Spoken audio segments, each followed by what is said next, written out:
What's up mga kawaiti? Welcome and welcome back to my YouTube channel, Melvin's Tutorial. Now guys, ang pag-uusapan natin ay about pa rin sa TikTok, ano?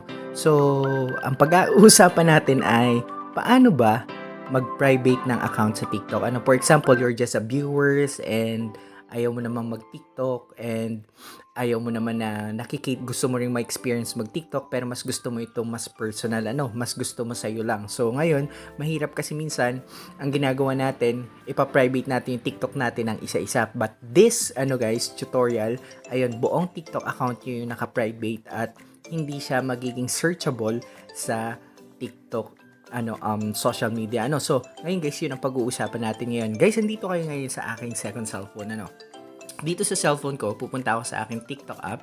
And pagpunta ko ng aking TikTok app, pupunta ako dun sa baba, makikita nyo dyan yung profile, nakasulat. Pagpasok nyo ng profile, pindutin nyo yun, then makikita nyo dun sa taas yung 3 line, Ayan, pasukin nyo yung 3 line na yun. Pagpasok nyo sa 3 line, makikita nyo dyan yung setting and privacy. Punta kayo dun sa setting and privacy, then makikita nyo dyan yung privacy. Pindutin nyo yung privacy, Pagpasok nyo ng privacy, ayun, makikita nyo dyan nakalagay ay ito, So, ayan po. Discoverability, nakalagay dyan, private account. Nakalagay dyan, with a private account, ayan, only user you approve can follow you and watch your videos. Your existing followers won't be affected. Nakalagay dyan. So, sa akin kasi guys, pwede nating i-private yan. Pindutin natin yung color na yon and makikita nyo na green. Pag naka-green na siya, ibig sabihin, na siya guys, naka-private na.